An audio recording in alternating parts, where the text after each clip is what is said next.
Claire Morrow stepped off the plane in Burkina Faso, looking like she was coming home. Her French was flawless, and there was something about her presence, calm, collected, and confident, that made you feel like she'd been here all her life. She wore the badge of a Paris-based NGO, one known for working with post-conflict areas, but it wasn't just the badge that got her in, it was the way she blended right into the scene. She didn't just show up and hand out supplies. No, Claire was something else. She immediately threw herself into the heart of it all, visiting villages, delivering medicine to field hospitals, speaking to elders in Mossy as if she had grown up among them. The locals? They adored her. Children clung to her like she was some kind of guardian angel, soldiers trusted her like an old friend, and even the widows who'd lost so much found comfort in her arms. They started calling her the French woman with a Burkinabe soul. But here's the thing. It didn't take long for the whispers to start. The ones that make you feel like something's not quite right but you can't put your finger on it. Who was she really? No one knew where she was born. The official records said Lyon, but the French embassy had nothing on her. They tried getting a background check, but it took weeks, and when it finally came through, it was, well, let's just say, a lot was conveniently redacted. So yeah, she was out there. Doing good, making all the right moves, but there was this feeling, this quiet nagging thought, something wasn't adding up. Who was Claire Morrow? And what was she really doing here? Claire's perfect record of kindness and charity started to look a little too perfect. It was like she had this golden touch, and at first, no one really questioned it. But then, things started happening around her, things that were hard to ignore. A failed assassination attempt on a high-ranking official just days after Claire had been at the scene? A rebel camp, which had been hiding in the jungle for years, obliterated just days after she delivered supplies to the area?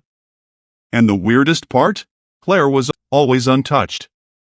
Her convoys never got attacked, and she never needed to be pulled out of any dangerous situations. She was never caught in the crossfire.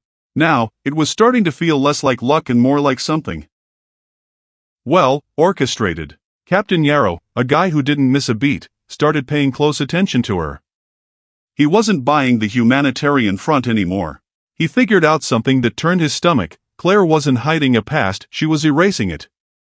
There were no old records, no previous jobs, no birth certificate, nothing. It was like she was a ghost, a perfectly crafted enigma with no real history. The only thing left behind was her smile, her perfect photo ops, and this impression that she was here to help. But as it turned out, that was just the surface. Yarrow realized that her movements, those humanitarian visits, always seemed to coincide with military strikes, raids, and sudden changes in the battlefield. What was going on? Was she a spy? No. Not just a spy. She was more than that. She was a player, a piece in a much bigger game, and Yarrow was just starting to understand how deep the rabbit hole went. As the days passed, Yarrow's suspicions grew. He began piecing things together in a way that was impossible to ignore. Every place Claire visited seemed to end up in flames or turned into a war zone shortly after. A shelter for displaced civilians? Flattened by drone fire days after she visited. A rebel encampment that had been hidden for years? Destroyed within hours of her leaving. The military might have just chalked it up to a coincidence, but not Yarrow. No, this wasn't coincidence. This was something much more sinister. Claire wasn't just visiting, she was causing things to happen. Her presence wasn't just helping in the conventional sense, it was marking targets, shifting the chessboard in a way no one had seen before. Every move she made, every place she went, seemed to bring destruction with it, but she never got touched. Her team? Never attacked. Never a scratch.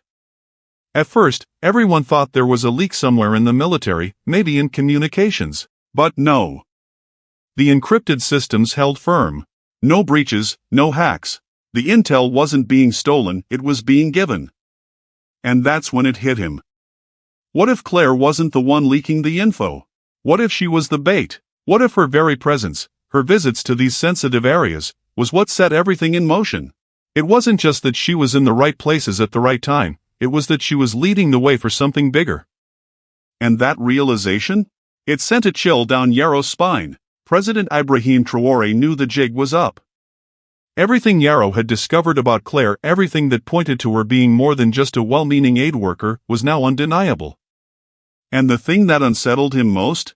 She wasn't just feeding information to some foreign power. She was feeding it to everyone. She was turning the tables, playing both sides in a way no one had seen coming. It all came to a head after a deadly ambush that killed several soldiers. Claire had been with two of the men earlier that morning. And yet, nothing. She wasn't even scratched. Yarrow, standing over the wreckage of the attack, didn't need to look too hard to see the pattern. Claire had been at the heart of this, just like every other incident. But Ibrahim Traore didn't rush to arrest her. Not yet, anyway.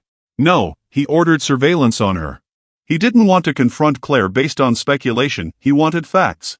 And so, he watched. Observed. Let her make her next move. Because, if nothing else, he had to know, what was her real game? For the first time, Ibrahim Traore wasn't sure if Claire was a villain or if she was just trying to expose the bigger villain. Was she a pawn in someone else's game, or was she the one rewriting the rules? After what felt like a lifetime of waiting, the truth finally came to light. Claire was no longer just a spy. She was something bigger. She held the key to a conspiracy so deep, so widespread, that Ibrahim Traore had no choice but to act. He didn't arrest her. He didn't shout accusations. Instead, he asked her to meet with him, face to face. And when they did, Claire didn't flinch. She handed him an envelope, and inside were photographs, grainy but undeniable, of a covert meeting between French military officers, rebels, and a man with the insignia of a European peacekeeping mission. Claire's words were quiet, but they cut through the tension like a knife. You weren't the target. You were the pawn. That moment? That was the turning point. Ibrahim Traore didn't need any more proof. He saw it for what it was, a complex web of manipulation, control, and exploitation. And the man pulling the strings was not just a foreign power. It was a global network, and they had used his country as a battleground for their games. Claire wasn't betraying her country, she was trying to expose the truth. And so, Ibrahim Traore made his decision. He didn't arrest her. Instead, he used her knowledge, her evidence, and flipped the narrative. The world would soon know the truth about what was happening in Burkina Faso. No more secrecy. No more games. The world watched as Ibrahim Traore went public, unveiling the shocking reality of what had been happening beneath the surface. But the most powerful part of it all? Claire wasn't vilified. She was shown as a witness, a woman who had come to expose the system she had once worked for. The world couldn't ignore it. And just as quickly as she had arrived, Claire disappeared. Her name faded from the headlines, her footsteps erased from history. But her final note? That truth would never be silenced. Burkina Faso was no longer anyone's pawn. And for the first time, the players knew it.